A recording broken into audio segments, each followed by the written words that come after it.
Nous nous retrouvons en compagnie de Chloé Cooper pour un Aja très spécial une fois de plus. Nous avons 2 débats à l'ordre du jour. Le premier, c'est le nombre de followers fait-il la valeur d'un influenceur. Le deuxième, c'est les candidats de télé-réalité beaux réussissent-ils plus facilement?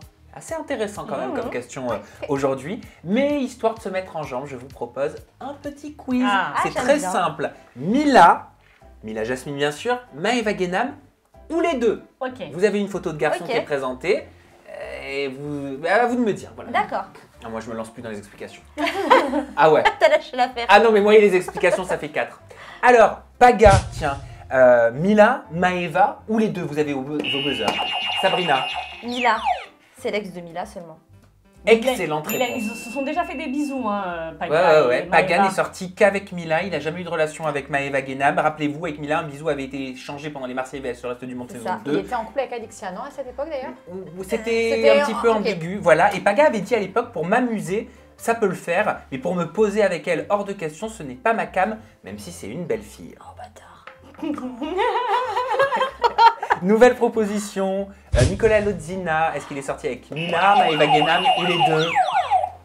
Sabrina? Les deux, et j'étais choquée parce que j'ai revu des images de... C'était dans ma saison des Marseillais en Australie, là où on a découvert Maëva, il me semble. Oui, alors, je vais faire ma Laurence Boccolini dans Money Drop, j'adorais cette émission. Dans Les Princes de l'amour 3, Mila tape dans l'œil de Nicolas qui demande à Gabano si ça le dérange pas que Mila devienne sa prétendante, tu te souviens? Ça, Dès lors, Nicolas et Mila entament donc une relation, Mila devient très possessive et leur relation se dégrade lorsque le jeune homme couche avec l'une de ses 2 prétendantes, Ève. Exactement. Et il se rapproche dangereusement d'une autre prétendante, Sabrina. Mais non. À l'époque, pardon, t'abuses. Allô? Attends, il t'a dragué? Mais je suis venue dans l'émission pour lui, c'était mon pote. Ah, c'était... Et puis il a éliminé Mila face à moi. Sans raison, si, il y avait une raison. Son père avait choisi plutôt moi que Mila. Il disait qu'il aurait préféré qu'il soit avec une fille comme moi, comme une fille comme Mila. Sauf que Nico avait des sentiments pour Mila. Et voilà. Et c'est de là qu'est née votre guerre de l'époque. Exactement. Avec Mila Jasmine sur les réseaux sociaux. Ça fait bizarre de les voir dans l'objectif reste du monde à côté et mais tout. Ce qui est encore plus bizarre, c'est que Mila est copine avec Laura. C'est ça. Donc comment je peux... Enfin, demain, tu as déjà pécho mon mec. Je pense pas que je serai toujours très proche de toi, Jinda. Même si je t'aime beaucoup. Moi aussi. C'est quand même bizarre. Seb Dubois, est-ce qu'il est sorti avec Mila, avec Maëva Guénam ou alors les deux? Chloé Cooper. Je vais tenter, je vais dire juste Maëva. Excellente réponse, Chloé. Je suis sûre que vous l'avez eu aussi à la maison. C'était lors de son aventure dans Moundir et les apprentis aventuriers. 4. Maëva a entretenu un petit flirt avec Sebi Daddy. Elle rendait jaloux Greg. Voilà, et il y avait eu une petite histoire de jalousie dans l'autre saison des Marseillais qui a suivi pendant 2 jours. Voilà. J'aurais dit dans une saison du cross, moi, mais ok. Oui, dans les Marseillais en Australie. Ah bah quand il n'y a plus rien à manger sur l'île déserte. Il n'y avait pas Sebi Daddy. Exact. Nouvelle proposition de réponse, Julien Bert. Est-ce qu'il a eu un petit quelque chose avec Mila, avec Maëva ou les deux? Qui a répondu? J'ai pas vu. Que Mila, Jinda? Ouais. Julien Bert, excellente réponse. Ouais, c'est Mila. Il était en couple à Miami avec elle. Ils avaient même fait un tatou en commun, un petit point qu'ils avaient fait en commun. Un petit point. Exactement, c'était du coup leur point en commun. Voilà. Et il avait quitté Mila Jasmine pour aller rejoindre le tournage de la Villa des Cœurs Brisés saison 3. Ok. T'avais eu un truc toi avec Julien Bert? Non. Vite fait. Non. Non. Rien du tout, rien. Il n'y avait pas eu une émission avec des clubs? Oui, mais il ne s'est jamais rien passé entre nous. On n'a jamais eu de relation. Ok, très bien. T'es nerveux. Je me suis trompée. Écoute, c'est pas mon mec. Naka, est-ce qu'il a eu une relation avec Mila, avec Maëva ou avec les deux? C'est Jinda, non? Non, c'est moi. C'est toi, Chloé, pardon. Mais on a la même réponse. Ouais. Alors, les deux, vous avez toutes les deux raison. Dès son arrivée dans les Marseillais Asian Tour, il se rapproche de Maëva Guénam. Mais leur relation ne dure pas. Et elle va aller avec Greg après. La rencontre de Mila dans les Marseillais vs le reste du monde 4, avec qui il se mettra en couple jusqu'à l'arrivée de Mujdat, alias le mec à Mila. Ouais. Elles ont plein de points en commun, ces deux-là. Ah bah dans la télé, au niveau des mecs, ça se rejoint souvent quand même. C'est dingue, non mais quand tu t'en rends compte comme ça, c'est... Et enfin, dernière question avant de passer au premier débat. Anthony Alcaraz, tiens. Est-ce qu'il a une relation avec Mila Jasmine, avec Maëva Guénam ou les deux? C'est qui? Mais j'ai peur de me tromper, moi. C'est toi, Chloé? Les deux. Les deux, ouais. c'est une excellente réponse. Oui. Dans Moundir et les apprentis aventuriers 4, Anthony craque pour Maeva, mais ne se mettra pas en couple avec, vu qu'elle hésite entre lui, Greg et Sebidadi. Finalement, il se met en couple avec Maeva dans les Marseillais, laisse le reste du monde. 4. Et il me semble qu'il y a eu un petit truc dans le reste du monde. Et ben on en a appris. c'est très... Hein, bon, allez, on va passer au débat du jour. Les candidats de télé-réalité beaux réussissent-ils plus facilement? Qui souhaite prendre la parole sur ce débat extrêmement philosophique? Moi, je peux commencer? Bien sûr, c'est à toi. Avec une introduction assez simple, c'est vrai qu'on choisit aussi les candidats pour leur physique, faut pas se mentir. Pourquoi? Parce que ça génère du coup des histoires d'amour. Qui dit histoire d'amour dit intrigue, dit jalousie, dit clash et tout va ensemble. Donc je pense que c'est important déjà d'avoir le physique, en tout cas pour faire de la télé-réalité. Est-ce qu'ils sont castés en fonction de leur physique, Chloé Cooper, les candidats télé-réalité? Est-ce qu'on réussit plus facilement dans ce milieu quand on est beau? Et attention, beau, c'est subjectif. Ça ne veut pas dire je te trouve beau, je te trouve moche. Beau, c'est quand on, voilà, les dents, le nez, on essaie d'être symétrique, on essaie d'être parfait, quoi. Je pense que c'est plus facile de réussir quand on a effectivement un physique avantageux. Mais je pense que, et je l'espère, au fur et à mesure, on a quand même découvert des candidats qui, pour moi, n'étaient pas dans les normes, on va dire, de télé-réalité physiquement et que pourtant on réussit par la suite. Mais il faut se démarquer autrement et c'est là que c'est dur. Pour rebondir après ce que tu viens de dire, justement, ceux qui ne sont pas dans les normes, je pense à Victoria Melo, par exemple, qui était très naturelle, qui était très naturelle, qui justement était l'antipode de la bimbo, qui finalement est passée par la case chirurgie esthétique pour rentrer dans le moule et ressembler à tout le monde. Donc oui, je pense qu'il y a une vraie quête de perfection. Ça finit toujours en chirurgie pour Oui, mais beaucoup c'est pas d'entre parce eux. qu'ils font de la chirurgie qu'ils en deviennent plus beaux, ou beaux même d'ailleurs. C'est pas ce que j'ai dit. Non, mais parce que tu dis, Victoria, elle a fait de la chirurgie esthétique. Moi, personnellement, je la trouvais plus belle avant de faire la chirurgie esthétique. C'est juste qu'elle essaye de rentrer peut-être dans le moule en se disant, je vais faire de la chirurgie esthétique. C'est même pas ça, je pense que c'est, et je parle en connaissance de code, et tu pourras peut-être me dire si tu trouves que j'ai raison ou pas, c'est qu'on est constamment en compétition, en concurrence. Et donc, du coup, on a toujours envie d'être mieux, de faire plus pour finalement peut-être ressembler aux autres ou être mieux parce qu'on est constamment jugé. Ça t'est déjà arrivé comme moi d'être complexée sur un tournage, de te dire putain celle-là elle est bien, moi du coup dans la Villa décolorisée, moi ça a été dur. Hein. Waouh, j'ai vécu des bombes atomiques, moi j'étais là, ok, c'est pas grave. Ça t'a donné envie de faire de la chirurgie, tu t'es dit genre de me modifier? Non, j'ai jamais eu envie de chirurgie. Tu t'es jamais dit tiens, je vais faire pareil pour moi aussi me pimper, pour peut-être moi aussi attirer l'œil et pour peut-être moi aussi surfer sur un modèle de réussite.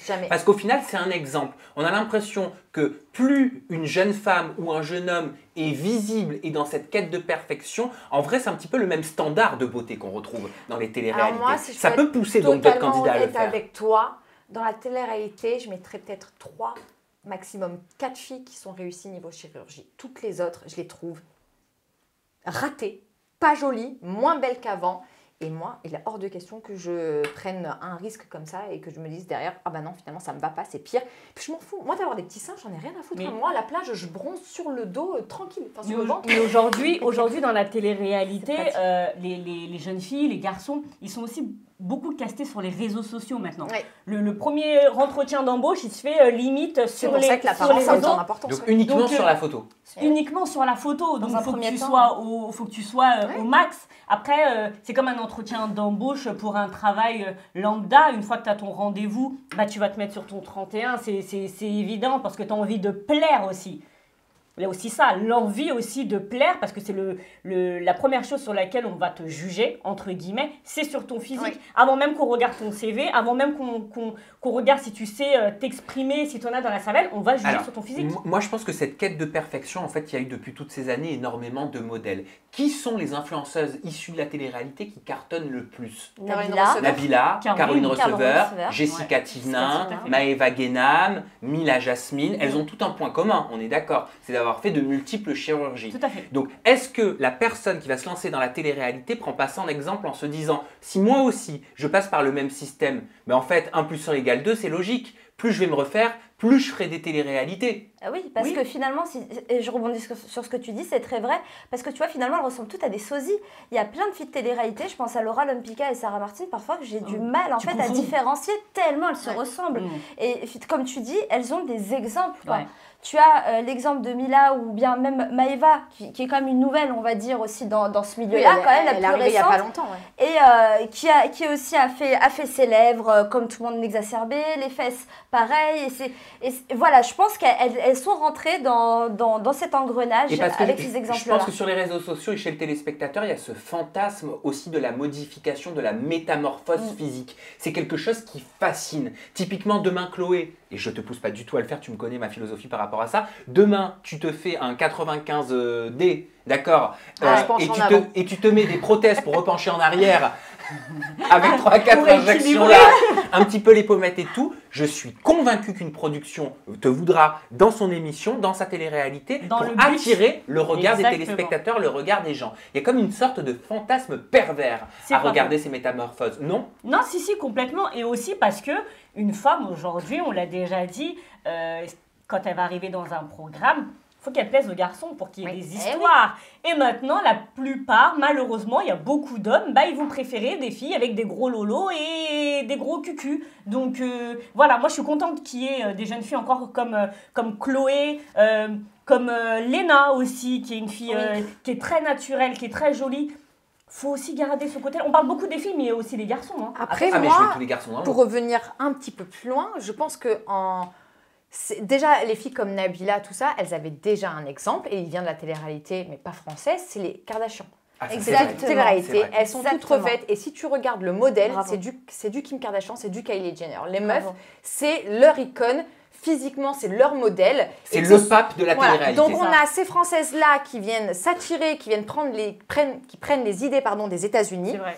Et enfin de ces filles-là en tout cas. Et du coup après tu as les jeunes filles forcément qui pensent que si elle veut être belle, si elle veut être connue, si elle veut être remarquée, il faut prendre cet exemple. Après j'ai fait des petites recherches et en effet ça ne s'appelle pas du tout qu'à la télé-réalité parce que par exemple une jolie vendeuse dans un magasin de luxe ou un joli vendeur dans un magasin de luxe, un représentant au physique attirant dont les principaux clients vont être des femmes, ils vont faire davantage de chiffres d'affaires. Et il y a une étude qui a été menée par 2 psychologues américains qui montre l'impact que nous avons sur quelqu'un, il dépend à 55% de notre visage, à 38% de notre voix et seulement 7% ce que nous racontons, le verbal. Et je suis tombé sur une autre étude qui prouverait que les enfants sont plus attirés par la beauté, sourient plus à des gens beaux.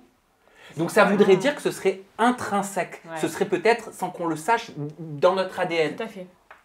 Mais attention, moi ce que j'aime bien aussi, ce que j'aimerais, c'est que dans les prochains programmes, c'est qu'on ait aussi des jeunes filles et des garçons qui disent mais qui disent clairement qu'ils préfèrent des physiques pas transformés, quoi, tu vois. J'aimerais bien que il y en a un petit peu dans les garçons qui disent je veux des filles naturelles, mais ils veulent des filles naturelles. Alors, Dylan Fidji qui prône toujours moi j'aime les filles naturelles, j'aime Diane Thierry, j'ai dit. Diane Thierry, oui. Et finalement qui est avec des filles comme Fidji ou Mélanie récemment dans La Ville à des cœurs brisés. Et qui fait des métamorphosés après. Voilà, finalement tu es toujours quand même avec le même type de physique, quoi, c'est-à-dire très refait, très superficiel, les faux cils, les faux ongles juste là, alors qu'il dit détester ça.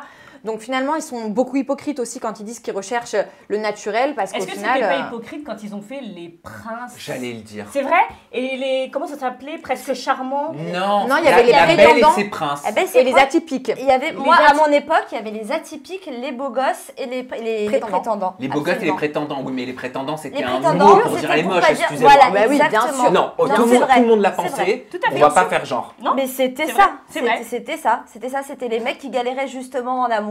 Qui a percé le plus dans ces deux camps? Qui a percé le plus? Franchement, on a Sarah Frézou qui a bien fonctionné. Mais non, Sarah Frézou, elle est dans une quête de perfection. Pour moi, je la mets dans le même lot que toutes. Ah, bien sûr, mais elle a démarré sans avoir le physique, on va dire, dans les normes de la télé-réalité. Mais elle avait le côté visuel que recherchent les casteuses et les productions. Excuse-moi, t'as vu comment ils l'ont fait arriver en fluo. Et justement, elle a été prise pour ses formes et pour cet aspect visuel qu'on n'a pas l'habitude de voir tous les jours. Rappelle-toi comment ça a fait les titres de la presse. Son bonnet. Regarde dans ma saison des Marseillais, on a commencé 3 jeunes filles, Camille, Froment, Julia Morgante et moi, 3 nanas, aucune chirurgie. Est-ce que vous avez été reprise dans les Marseillais? Moi non. Mais parce que j'ai fait 10 jours. Oui, mais je remarque qu'à chaque fois, la petite nouvelle est toujours, naturelle. Regarde, Laetitia Herrero, pareil, hein. Elle n'était pas refaite. Il y en a toujours une dans le lot très naturelle. Vous citez que des jeunes filles que aujourd'hui on ne voit pas dans les programmes, quoi. Elles restent pas dans ces programmes-là. Pourquoi? Julia Morgante, elle a quand même refait Les Princes là récemment. Oui, Julia, elle a quand même refait quelques trucs. Oui, c'est pas la grande candidate de télé-réalité. C'est ça que je veux dire, tu vois. Quand tu cites les 10 plus grosses têtes, tu mets pas Julia Morgan Parce que je dedans. pense qu'il n'y a pas que le physique qui est naturel, il y a aussi la personnalité. Et la personnalité de ces filles-là... On n'est pas prête à tout. Voilà, Aussi. et une personnalité par contre superficielle, ça attire plus, ça fait plus vendre et ça dure plus longtemps en télé. Alors à la question, les candidats de télé-réalité beaux réussissent-ils plus facilement? Vous avez répondu oui à 86%. Ah oui, C'est écrasant. C'est écrasant. 14% seulement pour le non et vous étiez près de 30 000 Ah ouais. à voter. Donc je pense que nous avons là notre réponse en Ouais. adéquation peut-être avec le contenu Voilà. de notre débrief. Oui, c'est Merci ça. beaucoup. On passe tout de suite à la suite du quiz. Vous l'avez bien aimé. Tout à l'heure c'était Mila Maeva, cette fois-ci c'est Paga et Ilan. Voilà. Ah Alors, C'est là, d'accord, on va passer à la table. vous avez... Ah, alors Ilona, Paga, Ilan ou les deux, Chloé? Les deux. Ah bah oui, exactement, très bonne Paga, réponse. Elle, Paga bah oui, elle a été en couple. Dans un Ilona. cross avant, oui. avant de rencontrer Julien. Alors, Ilan, c'était Berthe. dans 10 couples parfaits, saison 2, Ouais, et son je couple t'en avec ai Paga, c'était dans Les Marseillais vs le reste du monde 4. Ils se sont séparés après l'aventure. Ilona explique que Paga l'aurait trompé en soirée. Et oui, Et voilà va faire les cette princes histoire. après. C'est ça. Victoria Meo, est-ce qu'elle a eu une relation avec Paga, avec Ilan Ah bah. ou avec les deux? Les deux. Les deux. Excellente réponse. Les deux, elle était en couple avec Paga dans Les Marseillais aux Caraïbes saison 9. Elle rompt avec son petit ami à l'extérieur d'ailleurs pour prouver sa sincérité Oui. à Ah Paga. oui, c'est vrai. Et elle est en couple avec Ilan dans Les Marseillais vs le reste du monde saison 5. Ils se séparent à l'extérieur. Ilan explique que Victoria n'est pas une femme à marier selon lui. Il a pas déjà dit ça pour Bah, elle est jeune aussi, Victoria aussi. Elle est jeune. Elle est très jeune. Nouvelle proposition. Oh, Oh, Quelle bombe atomique. Quelle Ah. Chloé Cooper. Est-ce qu'elle a eu une petite relation avec Paga, avec Ilan ou avec les deux? Ah ouais. Sabrina? J'espère que... Pardon. T'es sortie avec Ilan? Non. Je réponds pas. Donc c'est uniquement avec Paga. Donc mauvaise réponse Paga, Sabrina. ah bon Elle a eu, Regarde-moi bien, attention, Ilan, ça va respecter une moi. brève relation dans Les Marseillais Australia, puis Paga préfère... J'étais choupinou. Paga préfère finalement Julia Morgan. Ouais. Tu nous balances la vérité derrière, Oui. derrière cette histoire. Tu me l'as dit déjà il y a quelques semaines en toute intimité. Oui, alors j'avais rencontré Paga le soir où on m'a casté donc dans une soirée pour les Marseillais. C'est Paga qui m'avait remarqué, qui a dit à la casteuse, va la voir, elle est mignonne. Donc, c'est beau. donc je me suis fait caster à ce moment-là et puis on a fini la soirée ensemble où on s'est échangé un bisou avant que je rentre chez moi. Et je suis arrivée quelques semaines après dans l'aventure comme son ex. Voilà. Et puis on a re-essayé un petit quelque chose là-bas et ça a duré 2 jours. Voilà. En J'ai gros, c'est bien ça. aimé, tu sais, Ah, non, mais- Ah, on comprend mieux. On dirait les tatas du blé, genre. Ah, c'est c'est ça l'histoire. D'accord. Adixia. Adixia, alors est-ce qu'elle a... Bah, elle est dans la Ah, 5 Paga, Ilan, les deux. Les deux. Bah, les deux, Ah bien oui, sûr. ouais. Premier baiser entre Adixia et Paga dans Les Marseillais à Rio. Mariage dans Les Marseillais en Thaïlande. Puis Ouais, séparation après... puis séparation définitive, pardon, suite aux nombreuses tromperies de Paga. Et elle a eu une relation avec Ilan dans Objectif Reste du Monde. C'est ça. Léna. Bah, c'est Léana. pas Léna, c'est Léana. Bah oui, en plus il y a marqué Léana sur ma fiche. Alors, Voilà. alors est-ce qu'elle a eu une relation avec Ilan, avec Paga ou les deux? Oui, avec Ilan, il me semble. Très bonne réponse, Oui, Sabrina. exact. Oui, ça y est. c'était Mais un que petit sur peu les fréquent. réseaux, pas en télé, je crois. Eh, regarde, il y a C'était marqué pendant le- hors aventure. Voilà. Bravo. C'était aussi pendant le confinement, bravo. Le Ah premier oui, il y avait eu confinement. des guerres sur des lives, non? C'est ça, et ils Exact. étaient très proches, et c'est vrai qu'ils faisaient des lives ensemble, etc. etc. Eh ben, excellente réponse, Chloé, dans les détails en plus. Mm. Inès Véro, est-ce qu'elle a eu une relation avec Ilan, avec Paga ou avec les deux? Ah, Alors c'est là, Chloé. Je vais dire les deux, mais pour des flirts. Je crois que ça n'a pas abouti avec Alors Ilan. c'est hein. les deux. Ilan et Paga étaient dans Les Marseillais vs le reste du monde 5. Elle a échangé un baiser avec Paga sur le bateau, puis elle a eu une brève relation avec Ilan par la Ouais. suite dans la même saison. Rien de très concret, quoi. hein. Ah, dans la même Du Non. flirtouille, quoi. Voilà. ouais. Et enfin, on va terminer avec Léna. Léna, est-ce qu'elle a une relation avec Ilan, avec Paga Oui, ou avec oui, les oui, deux? bah, bah, Julia. avec les deux. Avec les on l'a deux, vu, bah oui. ouais. Eh ben oui, hein, Ils ont beaucoup de filles en commun, ces deux-là. hein. son premier Ouais, baiser. Après, physiquement, ils sont un peu... Son premier baiser avec Paga, ça a eu lieu lors du fameux shooting. hein. Tu l'as eu ce shooting toi aussi, non? De quoi? Le shooting dans Les Marseillais. Le fameux shooting où Le ça se fameux galoche. shooting avec où la ça- peinture. bah oui. Non, moi, j'y ai échappé. Non, T'as échappé pourtant, à ça. j'étais une mannequin. hein. J'avais de quoi, hein, mais Ouais. non. Donc ça, c'était dans Les Marseillais à Dubaï et par la suite, elle a embrassé Flo André puis Ilan. Exact. Voilà, bah oui, je sais. Merci. On Oh passe là tout de là. suite au dernier débat. Et quel débat? Parce que la question, c'est le nombre de followers fait-il la valeur d'un influenceur? Et je pense qu'on peut entendre valeur quantitative, valeur Financière. qualitative. À vous de prendre la parole. Non. Ah, vas-y, pourquoi? Alors, j'ai cru qu'elle disait non, j'ai pas envie de prendre la parole. Bah oui, moi aussi, je savais pas comment réagir. Je pense pas que le nombre de followers fasse la valeur, en tout cas la qualité d'un influenceur. Ça, je ne suis pas d'accord. Je pense que ça lui rajoute juste une valeur monétaire, c'est-à-dire que plus tu vas avoir de followers, plus tu vas bien gagner ta vie.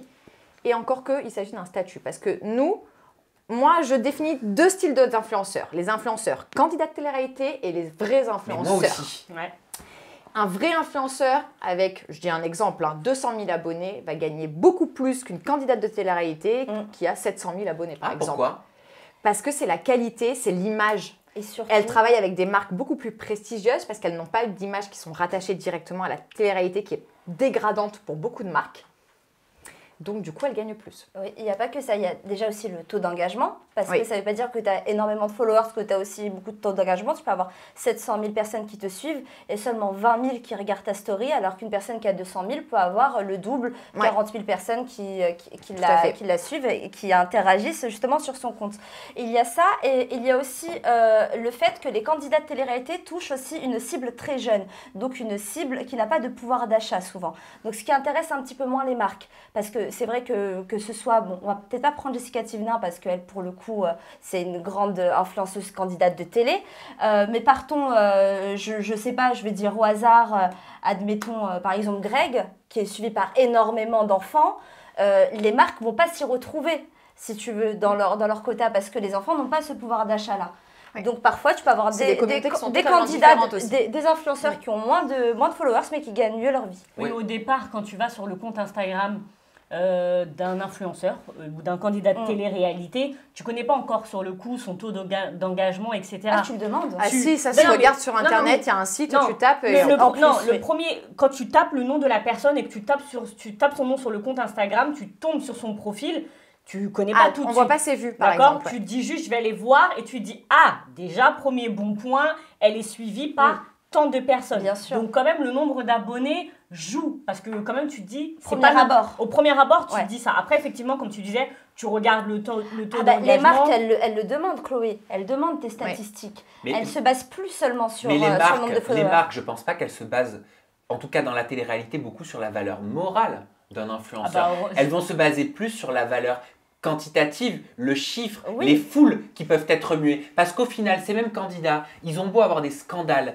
ils ont beau ça à continue. faire des choses qui sont totalement non fait. éthiques, posées avec des tigres, tout ce que tu veux, Ouais, ouais. ils travailleront quand même avec ces marques. Parce qu'elles s'en tapent.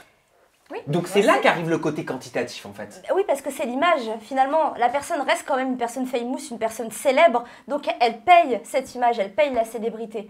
Même s'il y a des fracas, même s'il y a des bad buzz toutes les semaines, cette personne est vachement suivie parce que les Ils gens... sont dans l'actualité aussi. Ils sont dans l'actualité, les gens les suivent justement pour voir leur bad buzz aussi, Ouais. pour les voir aller dans un zoo, pour les voir faire de la merde, voilà, il faut dire ce qui est.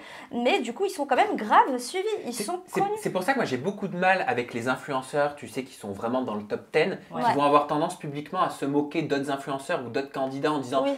mais toi tu fais Toi, pitcher c'est- avec ouais. tes 3 abonnés, tes 3 likes, tes machins, tes trucs. Je trouve ça dénigrant, Ouais. dégradant pour la simple et bonne raison que ce n'est pas le nombre de cas sur les réseaux sociaux Tout à qui fait. fait la qualité de ton post ou de ta photo ou de ton texte, de ta légende ou de ta morale, Et- de mais ce que tu déjà, vas injecter en fait Tu dans sais là où ce ça que tu devient postes. dangereux, c'est que moi j'ai entendu des jeunes dire ah mais moi attends, moi j'ai 1000 hein, j'ai un cas, j'ai 1000 abonnés, tu vois, genre je suis frais, moi je suis enfin tu sais, entre eux en fait ils se disent toi t'as combien d'abonnés, ça fait la valeur d'une personne. Personne. Ouais. Aujourd'hui Bien sûr. les gens se comparent par Ouais, follower. c'est vrai. Moi, je suis en soirée, jamais, déjà, je ne la raconte pas, c'est vrai, mais quand les gens, par exemple, vont m'ajouter sur Insta, ils vont me dire putain, T'es quelqu'un. t'es quelqu'un. T'es quelqu'un. Mais ça change pas du tout Ouais. la personne que je suis, ma valeur, Alors, en tout cas. Et c'est pour ça Putain, qu'il y a si une je course vaux aux ça, abonnés c'est- qui va au-delà de l'argent, Oui. c'est pour leur reconnaissance L'ego. personnelle Exactement. et pour l'ego. Et c'est là où ça devient de plus en plus malsain, c'est là où vient l'achat des abonnés, tout ça. Voilà. peut y Mais avoir des regarde, les dérives. choses, Ouais. c'est les marques. Moi, je suis beaucoup d'influenceuses qui n'ont rien à voir avec la télé-réalité. Je regarde les marques avec lesquelles elles bossent, mais je suis grave jalouse. Parce que moi, on me propose des culottes menstruelles et elles travaillent avec du Dior make-up, quoi. Ouais.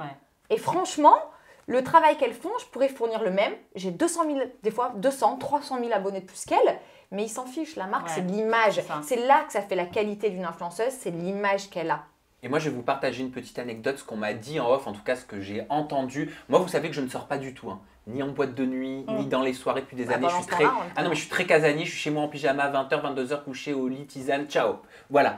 Mais j'ai entendu plusieurs fois des candidats télé-réalité parler de soirées qui s'organisent où pour pouvoir y rentrer en tant qu'influenceur, il faut un certain nombre d'abonnés. Mais non. Oui. T'as déjà entendu? Bah, bien sûr. Genre, en toute 504, tu peux pas être invité à la soirée. C'est une blague. Et c'est là que la question prend tout son sens aussi. Le nombre de followers fait-il la valeur d'un influenceur? Tout dépend après comment on se positionne. On est d'accord que c'est une réalité. C'est une réalité. C'est une triste réalité. Triste, j'ai même envie bien de sûr. dire. Et dans les productions aussi, hein, d'un côté. Les productions Oui, regardent, oui. si tu prends beaucoup Absolument. d'abonnés, ils se disent, bon, elle a pris beaucoup d'abonnés, elle a explosé, ça veut dire qu'elle va nous ramener du monde. Et c'est ce qui s'est passé pour les Princes de l'amour parce qu'ils ont pris plein de personnes qui étaient connues sur les réseaux sociaux, notamment TikTok ou Instagram. Oui. Oui, Et- comme Abby, Exactement, qui avait beaucoup de déjà followers. 800 000 followers déjà avant de rentrer. Donc c'est vrai que les productions maintenant aussi, ça les intéresse, tu vois. Oui, parce qu'ils ramènent une personne en Que ce plus. soit les marques, les productions, mais la valeur humaine ne change pas. Moi, je sais, pour petite information, que dans ma saison de la bataille des couples, ils avaient proposé un couple d'influenceurs qui n'avaient jamais fait de télé. Je ne sais pas si vous connaissez Nolita. Bien sûr. Oui. bien Et ben, sûr. On lui a proposé la bataille des couples avec son chéri Sam, qu'elle a refusé. Parce que et c'était une très bonne idée d'ailleurs, parce qu'elle n'a pas besoin de ça et que ça pourrait bon, bref, Ouais. la dénigrer.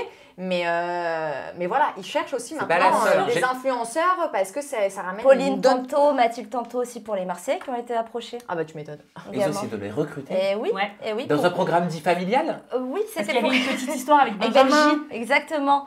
Vous savez, il y avait, je Oui, sais puis plus là, si t'es c'était- sûr que alors, tous les mecs, je ils vais sont... pas me tromper parce que c'est des Oui, mais- jumelles, mais c'était Pauline des ou deux. Mathilde, une des deux, Ouais. flirtait à un moment avec Benji Samat, était approchée justement par Banijé pour faire la Je saison crois des que c'était Marseillais. Pauline. Et juste par rapport à la bataille des couples, moi j'avais eu l'info, me semble-t-il. Ils avaient approché Luffy et son chéri aussi. Ah. Le Oui, youtubeur. ça m'étonne pas parce qu'ils cherchent à élargir, Voilà. mais pour eux, ce serait très bien. Parce qu'en plus, pour moi, personnellement, je trouve que la bataille des couples est un bon programme. Donc pour eux, ça serait très bien. Et forcément, ça pas pour les diversifie leur... Ils ont aucun intérêt, ces influenceurs-là, à aller dans des programmes Ça, de je suis télé-réalité. totalement bien d'accord. au À moins contraire. pour se faire un challenge, voilà, Mais on va faire une aventure, C'est on va vrai, faire du regarde sport. Caroline Receveur, par exemple, la plupart de ses interviews, elle interdit en amont aux intervieweurs ou aux journalistes de lui poser des questions sur la télé-réalité parce Ah qu'elle bon essaie vraiment de se détacher au Oui, maximum. elle ne veut... Moi, Dès qu'on lui j'aimerais... rappelle Secret Story, c'est non, je veux pas en parler. Je sais pas si vous avez regardé, c'est à 8. Non. Elle avait Bah, fait un Hollywood reportage. Girls aussi. Et oui, mais seulement elle ne veut pas en parler. Donc l'émission on en a parlé, mais elle ne veut pas elle veut plus en parler. Ça veut dire pour elle vraiment se détacher, qu'on ne la prenne plus Qu'on ne pour une l'associe plus à ça. candidate de Et c'est bien ça ou pas? Bah, la preuve qu'elle a pris en crédibilité quand même. C'est Bah, vrai que elle prend en c'est même- crédibilité, Aujourd'hui, mais on elle oublie qu'elle a fait dénigre la un télé. petit peu. Oui, mais Oui, bon. elle a quand même commencé par Elle là, a elle devrait être commencé- reconnaissante. Mais je crois dire. que je l'ai déjà entendu dire, moi, Caroline Receveur, qu'elle crache pas dessus parce que c'est effectivement ce qui l'a fait Bien connaître. sûr. Maintenant, moi, je la comprends de Elle vouloir se souhaite détacher de ça. On évolue. Moi, j'ai Bien envie sûr. vraiment d'évoluer plus en tant qu'une influenceuse mode, plus qu'une candidate de télé-réalité, parce que ça me ferme énormément de portes. Maintenant, ça m'en a ouvert plein aussi. C'est Donc, ça, petit lapsus, il m'a fait rire. ouais, non, j'ai plein d'amis. Il ne faut pas. Bon, à la question le nombre de followers fait-il la valeur d'un influenceur? Vous avez répondu en masse non à 75%. Oui Ah. à 25% et vous étiez plus de 28 Moi, je suis 000 d'accord. à voter. Oui, mais c'est hypocrite. Pourquoi? Parce que les gens sont aussi influencés par le nombre, j'ai l'impression. Plus les gens sont suivis, plus on les suit. Mais pour la qualité d'un influenceur, non. Je Exact. ne suis pas d'accord. Eh bien, Chloé Cooper, tu es influenceuse et on peut te retrouver sur tes réseaux sociaux. Ton compte Instagram, il est inchangé, c'est Chloé Cooper-off. Ton compte TikTok, c'est Chlo Cooper. Et ton compte Snap, Chloé Cooper 13. j'ai toujours partenu. Merci Chloé, merci Merci Sam, à vous. merci Linda et surtout merci à vous. Allez passer de bons moments avec ceux que vous aimez. À bientôt.